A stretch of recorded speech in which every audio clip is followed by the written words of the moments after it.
Due to the graphic nature of its content, listener discretion is advised. From the halls of Montezuma to the shores of Tripoli, we fight our country's battles in the air, on land and sea. First to fight for On this episode of Cigars and Sea Stories, the entire Cigars and Sea Stories team, Tim, Bennett, Mike, and Juss, all sit down with fellow 03 Marine Corps infantryman Will Amos of, let's see here if I fuck this up, it's veteranslist.us. You got it. And I wanted to make sure that I got that right because of the .us. In my brain, it always goes .com when I type it in. Don't go to .com. So Veterans List US. Veteranslist.us. All right, so that's the good one. All right, I just want to make sure. Veteranslist.us. You guys should go there and check this out while we are on the airwaves here, so to speak. So, Will, you're a fellow 03. Who are you with, brother? I was with 1-2 Alpha Company, 3rd Turd Platoon. Yes. Bad News Bears, Alpha Company, man. It was the best. Nice. What years were you there? Went in 03, November 03, so I hit 1-2 in 2004, got out 2007. My last pump, actually, they sent 50 of us off to a truck company, which is like oil and water. Ouch. And that was in Fallujah? Yeah, we were based out of Camp Fallujah. And they made us drive all the way around the damn city to go to TQ every time. It pissed us off like nothing else. Didn't anybody ever tell them oil and water don't mix? Yeah, they found out the hard way. I went there as a private, and it was my 3rd year in the Corps. Oh, that's awesome. I showed up, and they tried to order me around, and I told some sergeant to fuck right off. And that set the tone. Senior private. Oh, yeah, shit, that's epic. That strikes a nerve with me because, I'm the oldest guy in the group, and I'm not exactly old Corps when you talk about, like, Vietnam, Korea, World War II vets. I'm still a boot, but I'm older, and I kind of got to respect things that kind of harken back to the old days, like hash mark privates and shit like that. I can't condone the mouthing off to an NCO. Can't do that. But there's something. Whatever. Hey, so somebody got out of NCO. Sorry, you gotta stand up for the institution. However. Yeah. For full disclosure, Tim was a master sergeant when he got out. Which is better than a first sergeant, because the first sergeants are just all about the institution. Well, you actually had a job, too. First sergeant's the reason I was a private. Did you request more sugar with your Kool-Aid, Tim? Or was that, like, how'd that go down? You know what I mean? I don't know. So I get excited sometimes. And so you wound up. We're gonna go all the way through your backstory here before I figure out why you were a private on your 3rd combat tour. So we got to get through the meat and potatoes on this now. But you wound up getting out of the Corps in 2007, transitioned out, you said, and what'd you do? Did you go to school? Yeah, I actually I got accepted to University of Maryland during my last deployment. So I got out in November, bummed around, picked up some bartending shifts until January when I started. Worked through I double majored in accounting and information systems, banged that out in like 3.5 years. Did an internship at Lockheed Martin, did an internship and went full time at Deloitte and Touche doing IT audit. I just transitioned last year to a smaller firm working as a federal contractor doing more IT stuff. So I still have a day job, but my passion is Veterans List. Wait, did you just say douche? Deloitte and Touche, yeah. Touche. It's French, so it's basically douche. So okay, gotcha. So he's a private on a Sir Combat tour rocking a saw, right? Yeah, man. Yep. Through the box, telling sergeants to fuck off. Goes out and double majors from University of Maryland in accounting and information systems. Drop the microphone and and just walk away. You know what I'm saying? Winds up working at Deloitte. Love it. Yeah, man. I think if a lot of people that I knew and my higher ups knew what I did after I got out, they would be a little speechless. I had a thick SRB. I was good overseas, but I was not a garrison Marine by any means. Yeah, a real good field Marine. I totally Yeah. understand. Totally understand. Hell yes. I think all of us do. Oh my God. Jocelyn and I were stationed in Yeah, I think I 29 took- Palms, so Hey, all I have to say you don't is have I garrison did, there. All I have to say is I did 10 years, and I got out as an E4. If that tells you anything. So We might have been friends. Oh man, you would have been fast buddies. Let me tell you what. Oh dear God.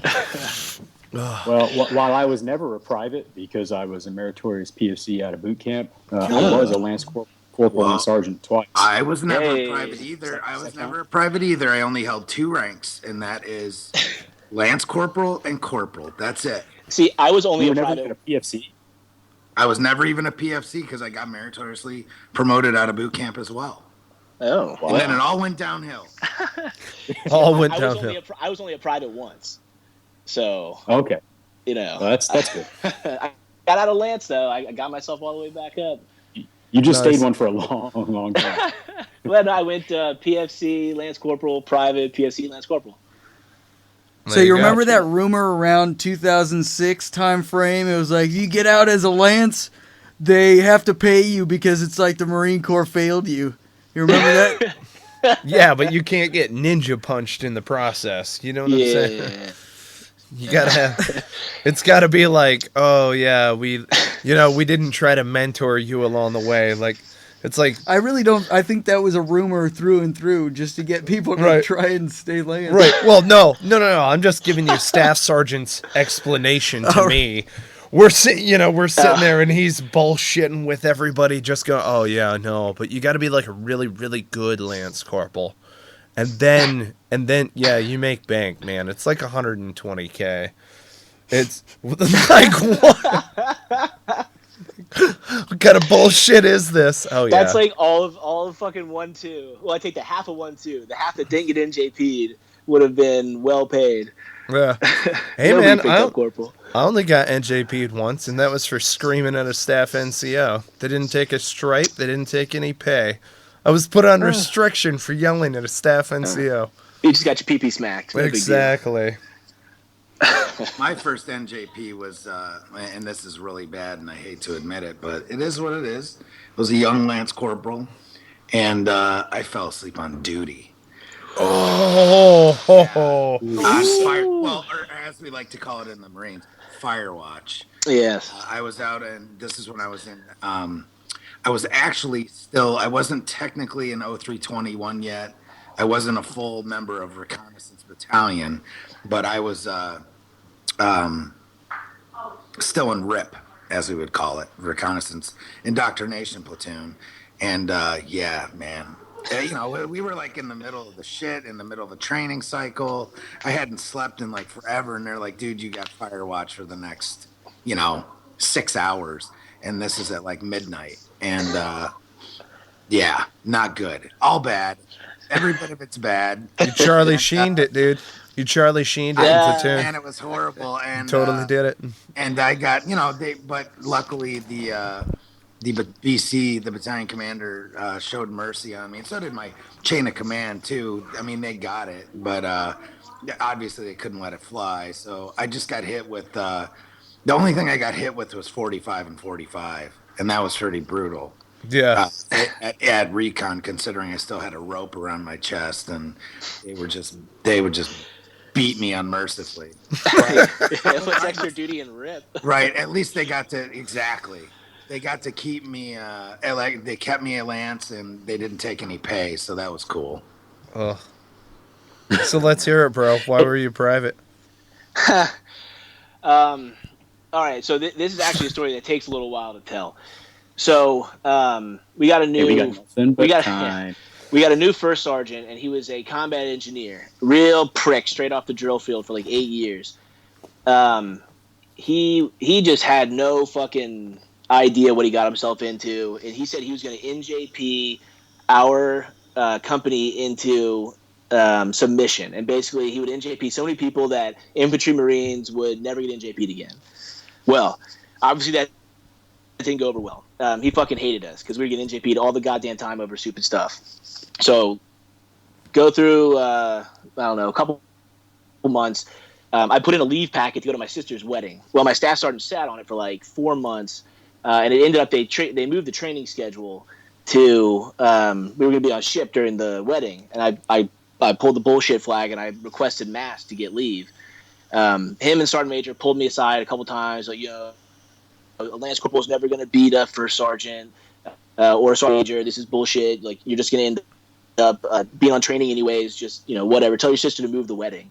I was like, yeah, fuck you. Like, my sister's not an infantry Marine. Like, she doesn't have to move her wedding. Right. So I ended up requesting mass, winning, got leave, went to my sister's wedding, came back, and he had it in for me, like hardcore. So fast forward again, like 6 months. Obviously, because you won the dick measuring contest. So yeah, now you can never say that again. A Lance Corporal will never beat a first sergeant.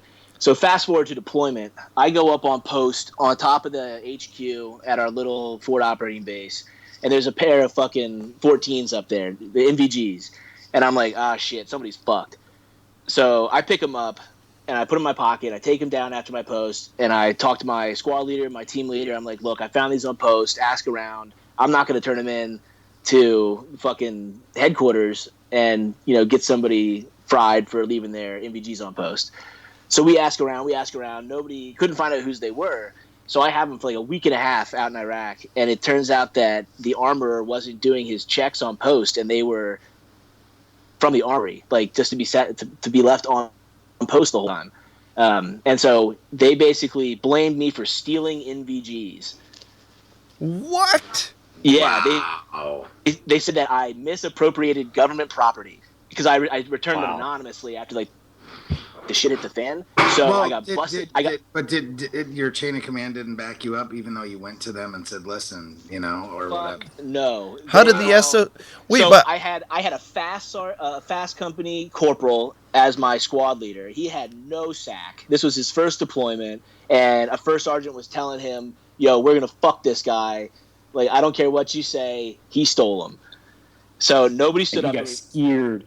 I got fucking bent over and the green weenie was inserted. I did 21 fucking days in the brig. Oh busted my down God. Yeah, dude. I got fucking sent to the brig. And so I get to the brig and they're like, "Oh, you're 21 days. Are you UA or drug pop?" I was like, "Neither. Misappropriating government property." And they were like, "That's fucking bullshit. There's no way you're getting retained." I was like, "Yep.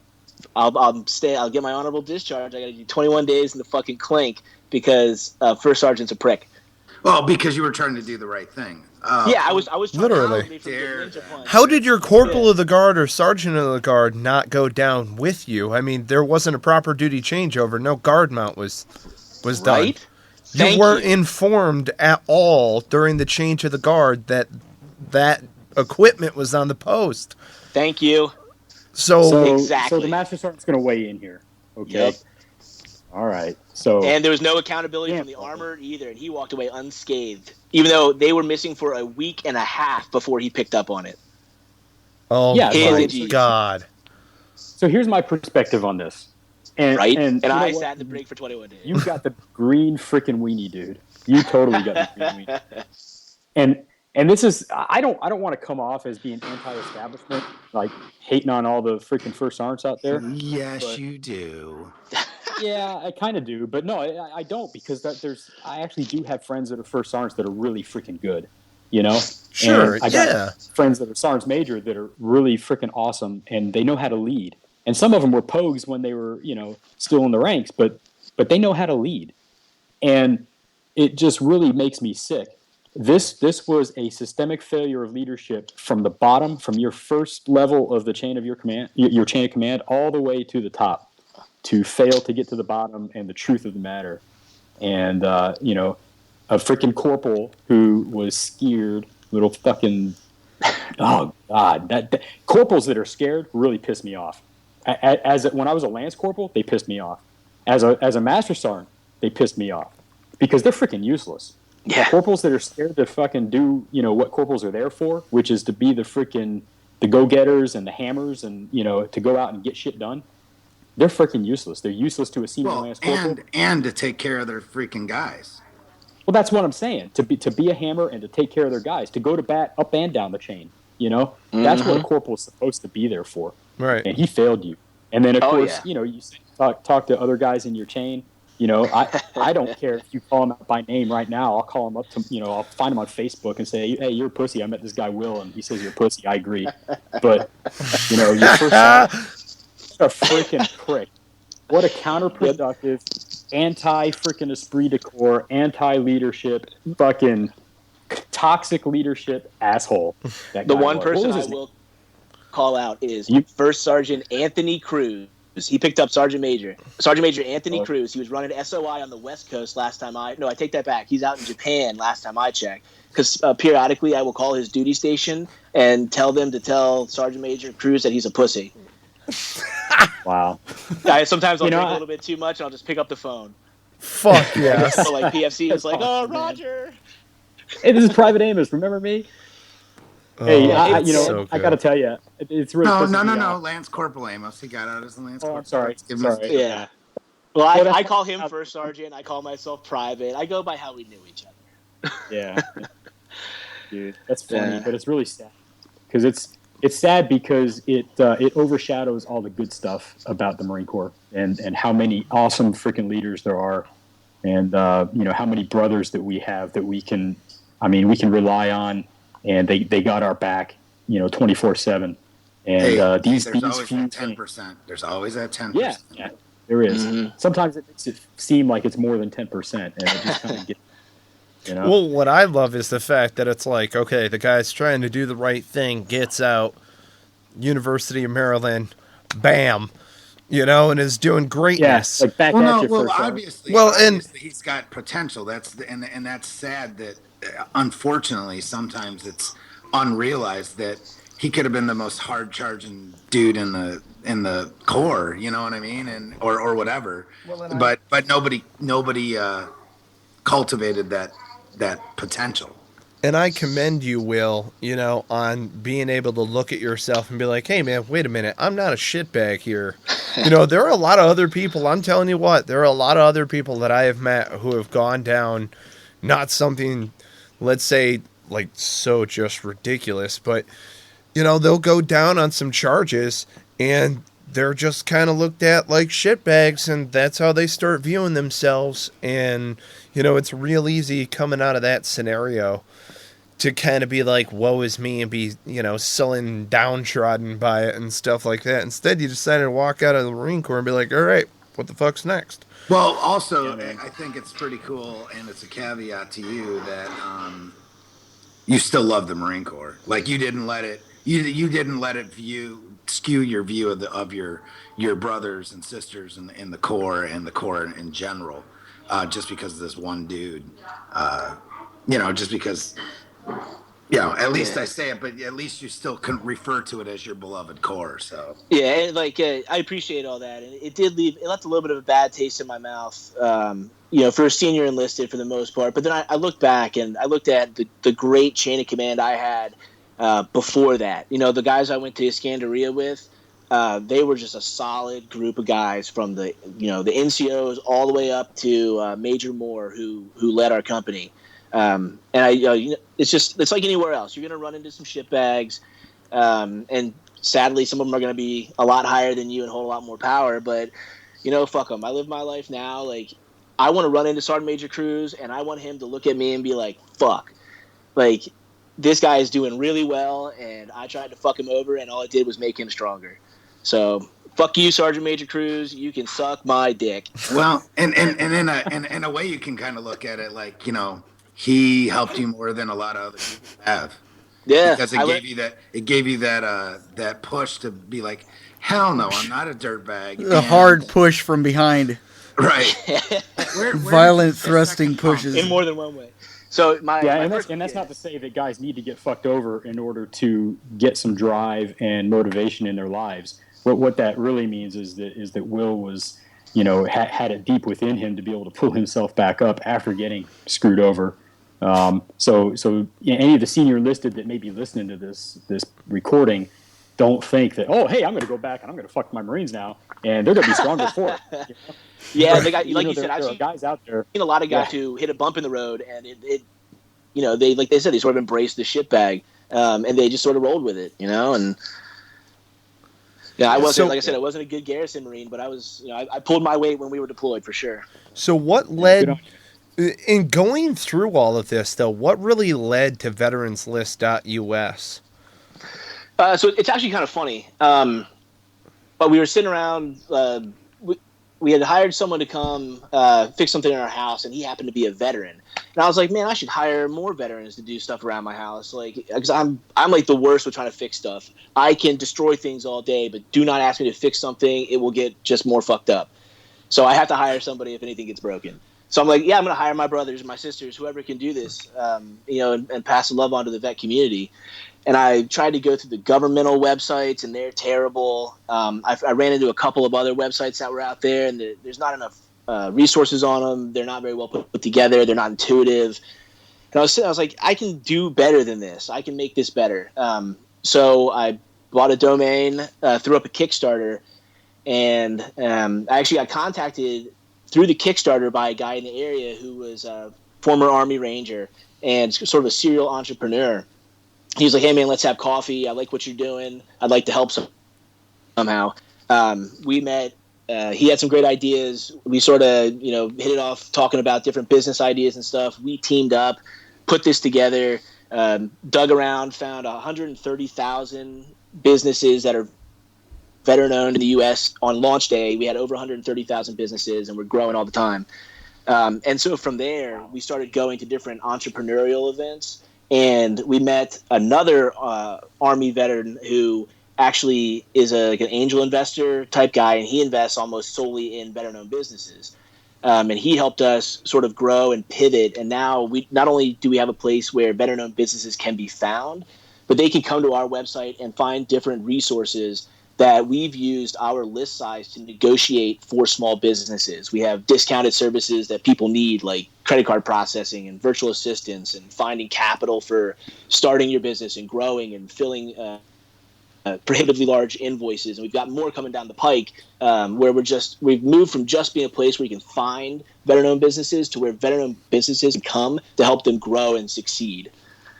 So that's sort of Veterans List in a nutshell. Facebook, and since I've been following you, it seems like you guys put stuff up almost every day. It's awesome.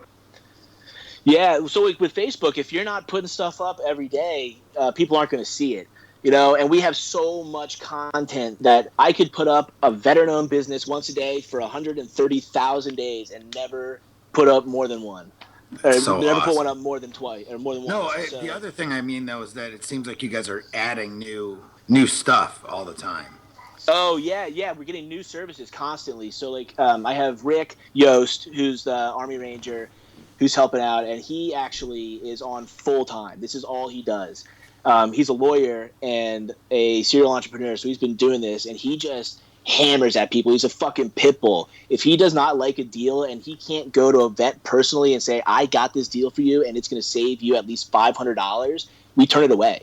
Wow. And we have deals coming down the pike. We've, I want to say like 2 or 3 things coming up soon. It's like right now it's just a matter of getting contracts signed to get more things out there. And it's like, we're loving it because we've been doing this for about 6 months now, and we've driven 40 grand worth of value to veteran-owned businesses.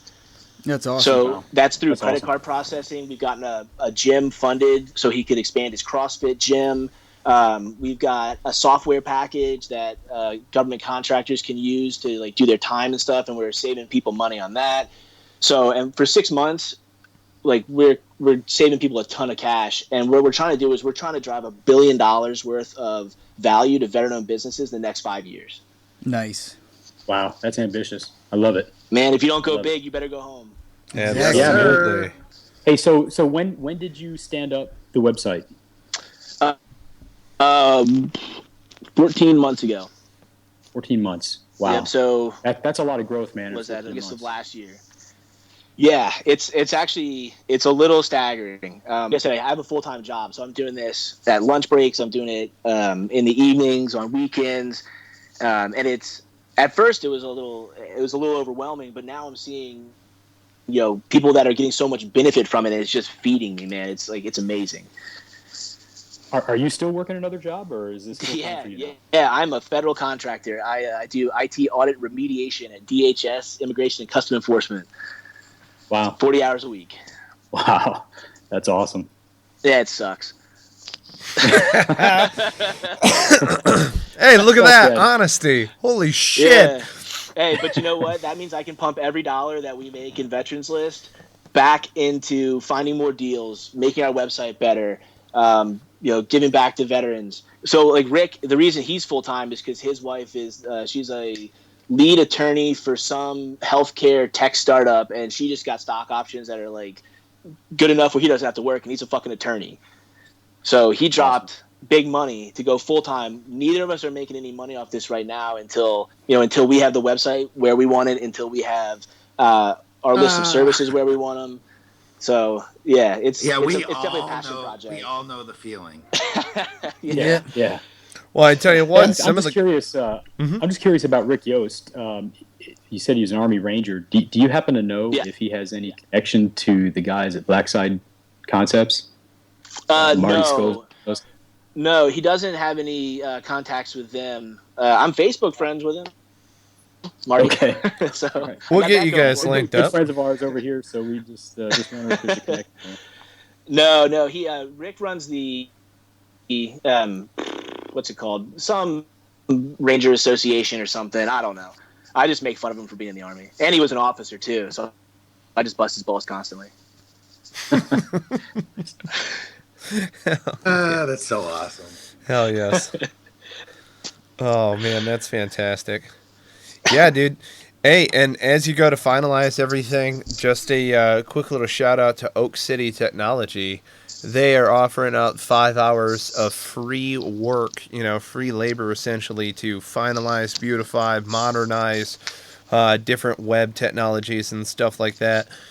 So that's something that we offer up to a lot of other veterans that have already stood up a website and it's there and it's functional and it's like, hey man, I want to bounce this off somebody. 5 hours of free work to be able to go through and potentially just look at stuff. You know what I mean? That is awesome. Very cool. Yeah, if you shoot that over to our Facebook, I'll put that up, man. Anything to help vets. Awesome. Hey, so Will, so you got out in 2007, is that correct? Correct. Yeah, November 2007. And how old were you when you got out? 23. What in at 19? Yeah, nice. Yep. So a 23-year-old proud Lance Corporal, and you've been hooking and jabbing ever since, successful in school, which I may need to get your advice on that because I just went back to school last good month. Luck. And yeah, I'm kind of struggling with math, I'm Why to take the remediation?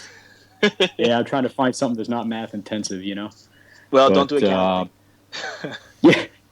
Yeah, probably a good idea. So, but now, how far along were you when the concept for Veterans Lists came up? I mean, I know you described how it happened. How far along in your journey as a civilian after your service did this occur to you that this might be a business venture for you? I had the idea 3 months before the website went up. Oh, wow. Yeah. So it's all very recent. Very recent. Yeah. I mean, I was shooting from the hip.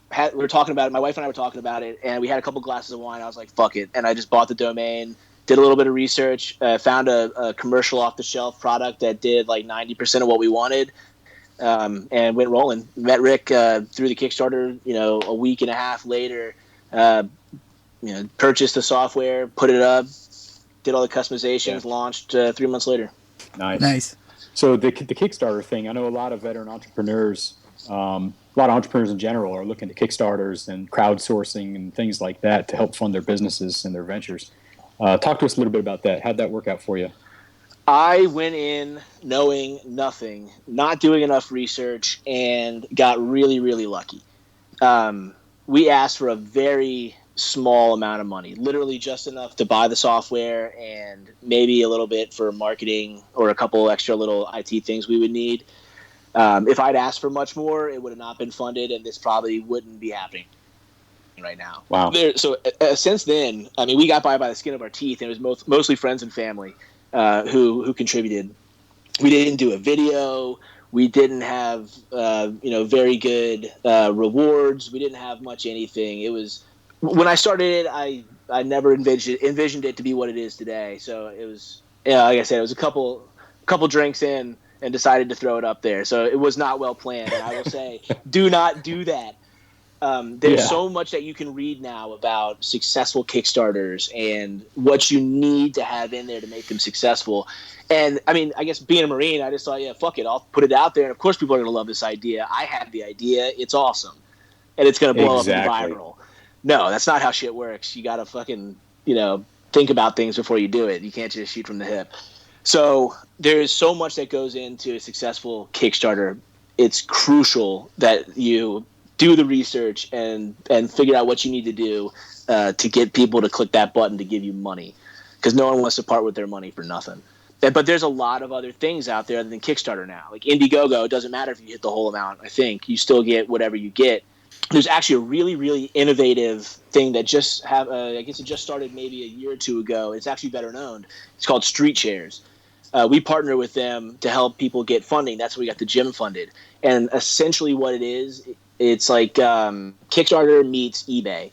They have people that want to invest money but don't really know how to do it or where to go. So then people with excess cash, and then people with business plans. So you put your business plan in there. If people like it, they put up how much money they are willing to give you and invest in you, and then they bid on interest rates. So essentially they bid the interest rates down to fight to fund your company, which is really, really beneficial to the businesses, because they're not going in with a traditional bank loan that's like sky high. These are people that are clamoring to get money into your business, so it drives the rate down. Nice. And it's pretty cool. It's Mark Rockefeller is the CEO of that, and they're based out of McLean, right around the corner from us. And they just hit like a big funding goal. I think it was like their A round or seed money or something, investor talk that I still don't fully understand.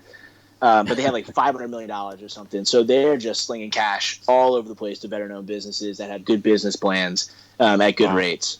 So here's what's so funny about that, Tim, is that I actually found them last night and like perused their website hardcore. Oh yeah, so I was like, this concept's awesome. Just because Tim and I have another venture that we're trying to fund. So I was actually going to talk to you about it today, but I never knew that it would come up on the air. So that's pretty cool. Yeah, I've vaguely heard of them before, but I never really paid attention. And I see their link down at the bottom of your website right now. So that's something they were actually our first partner. So okay. A lot of love for them. They're doing a lot of good stuff, and they don't just do better known companies, but they have a commander's call where they give out $5,000 to a better known business through you can vote through their Facebook, and they do that I think every month. So they give out 5 Gs every month to better known businesses. Wow, that's freaking awesome, man. That's really cool. Yeah, one of our competitors actually won last month, called Rosie's Network, and it's like a mill spouse and veteran-owned business. Yeah, so they won $5,000. We'll see what they do with it. Which, competition isn't bad. We met them when they were in Charlotte. It just makes you better, right? Yeah, hey, if we're not staying ahead of the competition, then we're wrong. Yeah. At the end of the day, too, they're still like a veteran business. So got to give them a little love. Yeah. So they're secondary. They're supporting the veteran community because they're mill spouse, and that's great. And good on them. Hey, what processes carry over from the your military experience into entrepreneurship? Tenacity is the big one. You make it through boot camp, you make it through a couple combat tours. You can do damn near anything as long as you put your mind to it. There is a lot of ups and a lot of downs in entrepreneurship, and the downs can get you sometimes. Things hit a lull, nothing's happening. People don't like your idea as much as you do. That can take a big hit, but you just gotta fucking suck it the fuck up sometimes. And if you believe in what you're doing, you gotta go for it. So that's the big one that's helped me is if it's ever a down period at Veterans List and a deal falls through or people aren't clicking through the site like I want them to. Say, man, shut the fuck up. Stop feeling bad for yourself. Make it happen. If people aren't going to the site, make them go to the site. They don't know about it. Make them know about it. So that's the big one for me. Not a lot of Marine Corps leadership skills, I think, translate that well into civilian life. Maybe if you have veteran employees. We don't have any employees yet, so we'll figure out maybe they might work later. But in my day-to-day civilian job, my superiors don't like it when I use Marine Corps leadership tactics. Yeah, when you shut the fuck up and do it, it doesn't work so well.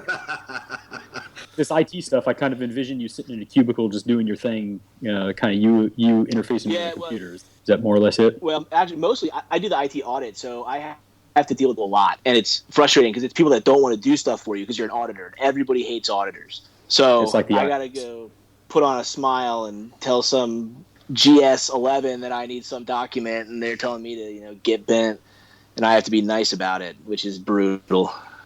Yeah, that sucks. Yeah. Hey, so I remembered what I was trying to say a minute ago. You had talked about how when you were getting started with the idea that you kind of took the confidence that you had from your time in service, that you knew that hey, this is a great idea, I like it, so therefore obviously everybody else is going to like it, and let's just do this, and make it happen. And I think that that is a pretty common theme among a lot of guys that get out of the service. My story, we've talked about this before on Cigars and Sea Stories, but I got out in '93 after a 4-year tour in the infantry as a scout sniper, and then I came back in 5 years later. And kind of the deal for me was, if I had not been able to come back in after that 5-year time period, I'd probably be a statistic today. When I got out, dude, I was so full of piss and vinegar and just like, man, I can freaking do anything. I was a sergeant in the infantry, by God. I led men, right? Like real men. And nobody knows what I can do. We'll just find out when I get out there. And I mean, literally, as soon as I started putting myself out there to try to apply for jobs and do different things, I got kicked in the crotch more times than I can think. And it got really demotivating, and it just deflated my spirit, and crushed me. And when that sort of happened time and time again, it was just like all my dreams kind of went up in smoke. And now I'm sitting there thinking, well, now what the hell? I got a new wife. I can't keep a job. I'm failing financially, and not to mention all this other stuff that's sort of going on in my heart and in the back of my head. The whole issue of being disconnected from my fellow Marines, and no longer having a real mission in my life. All that kind of stuff. And so what you said really resonated about, if you have a dream, you have to go after it, and you have to.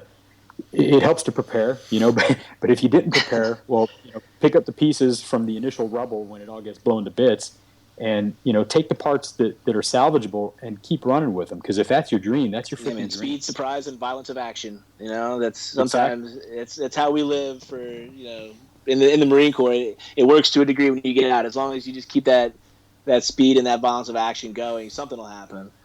Yeah, but to speak to what you were saying, I think the big topic in the veteran community today is the suicide rate, and I think think about it a lot, and it's that pendulum swing going from being, a man among men and fucking big dick swinger running around running and gunning, and then you get back to the civilian world, and some people just could not give a shit less. And you hit those, you run into those speed bumps and those walls even where nothing's happening. And that's another portion of, we have, this network that we're trying to build where people can become reconnected, not only with the military community, but also in a business way. So you can talk to people that understand what you went through and the difficulties you're having, not only transitioning, but transitioning into a business owner role as well. And there's so many veteran-owned resources or veteran-specific resources out there for business education, support, mentorship. Like I said, we got a big help from this group called Mission Entrepreneur. We spoke at their Semper Startup event. It's like basically a day meet and greet with veterans and local CEOs who support veterans, and then like a veteran Shark Tank at the end where you present your business idea and hopefully get funded. And that was huge for us because we met a ton of vets there. We met, thought leaders in the industry who wanted to help vets.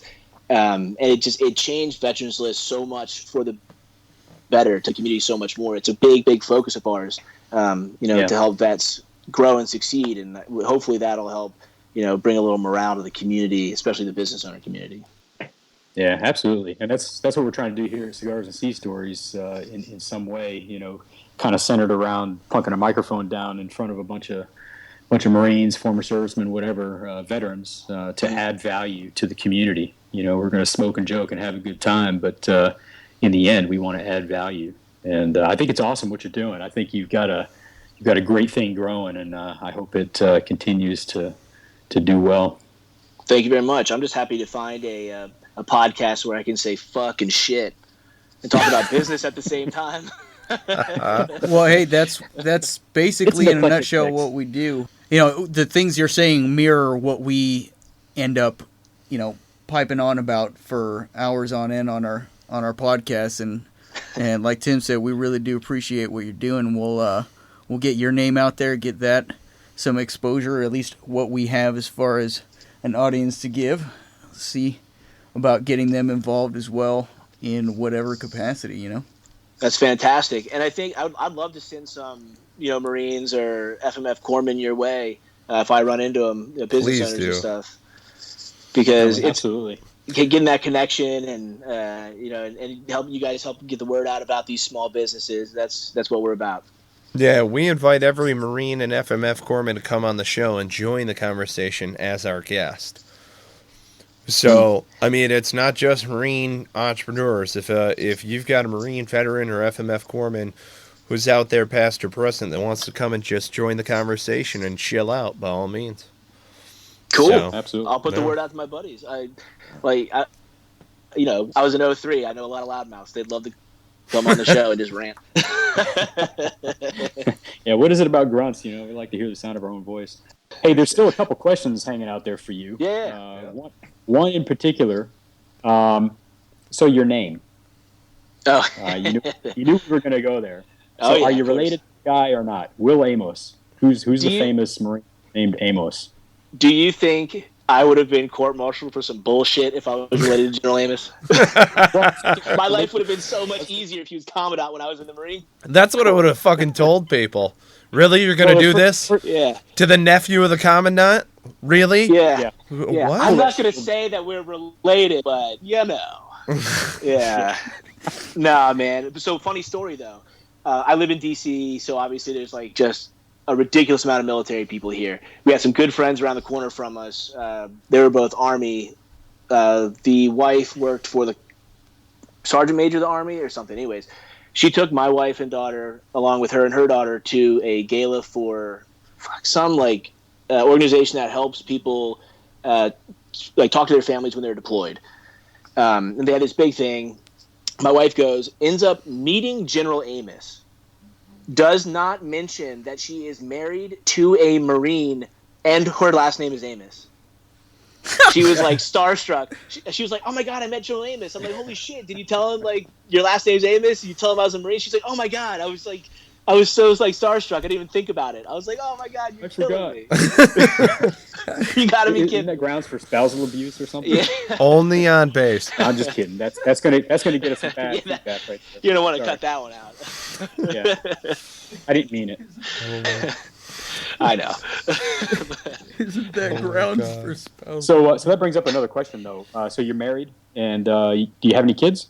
Yeah, I got 4-year-olds sitting down watching some Amazon show right now, and I got one on the way. My wife is literally 9 months pregnant right now. Nice. Wow. So, One's in the oven. Yeah, well, 2 girls too. Curse the infantryman. Yeah, absolutely. So let me ask you then, having a family, how important is you guys' relationship and being on the same page with your wife to your business? Very important. My wife is an Army brat, so she is used to, I guess, the stability of a DoD paycheck, and I talk about wanting to be a full-time entrepreneur, and it scares the shit out of her. But now, like, and so especially initially when this was like a pipe dream where it was just like nothing much was really happening. It was a good idea, I thought, but the first 6 months was pretty slow. But ever since we've got it linked up with Rick and Mission Entrepreneur, who's helping us out, the dream is a little closer than it was than it looked before. So it made her a little nervous before, but now I think she's just excited to see where it's going. Awesome. She always please don't quit your job. Yeah. So thus you're still working the regular 9 to 5. I just think it's important to kind of highlight, the importance of the family aspect and stuff like that, because the vast majority of us out there, we got some kind of family, and it's not just us doing these things in a vacuum, and it's important to kind of bring it in and show the total picture. A lot of us have a loved one by our side that is adding value to our lives and helping us stay sane and make good decisions, or in some cases driving us crazy, whatever the case may be. But, that's cool, man. That's cool. And so I mean, I've seen it a couple times too, where entrepreneurs and their spouses aren't necessarily on the same page. It can be taxing on relationships for sure. Which is nothing new to Marine Corps infantry, having a job that's taxing on a relationship. But you have to be really careful. You have to set aside time for your family and make sure that you don't get so caught up in whatever venture you're doing that you neglect those relationships. Because I don't know, if I didn't have my wife to bitch and moan to and blow off some steam every once in a while about my day job or about Veterans List, I'd probably be insane right now. Yeah.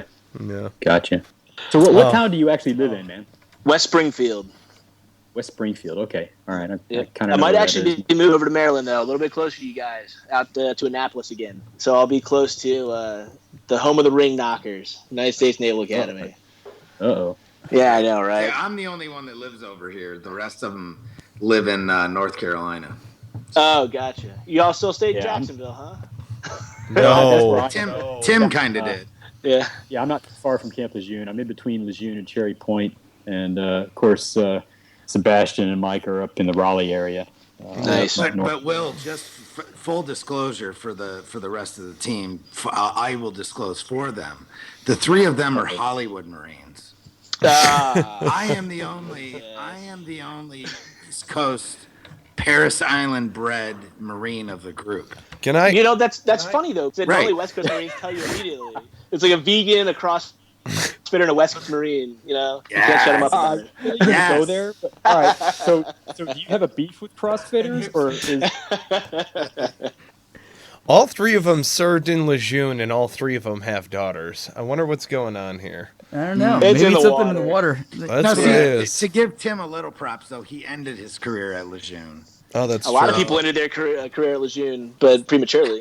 Oh, so at least he had been to Lejeune, and you know what? Fair to Penny as well. He was at Quantico for a while. So still was. I'm he's sorry, still on the dude. East Coast though. Crossroads to the Marine Corps, gents. Crossroads to the Marine Corps. Well, there's only like 4 options, right? So if you stay in long enough, you're bound to hit them. Pretty much, you're right. Yeah. Oh dear God. Well, thank you so much for your time, Will. Hey, man, my pleasure. This was awesome. Wonderful. Yeah, it was great having you, folks. If you haven't already done so, you should probably check out veteranslist.us. Veteranslist.us. It's pretty much like just a really badass version of Angie's List, right? Am I wrong in kind of assessing that? It is, and it's free. It's not. It's better than Angie's List because it's free and it's all better. Suck it, Angie. That's awesome. Boom. Yes. Awesome. We're totally getting sued for that. Yeah. Fuck you. You, Angie. Subscribe, rate, review the podcast. Give us your comments. Tell us how we can do better. I'm sure we can somehow. Just keep functionally retarded since 1775. I love it.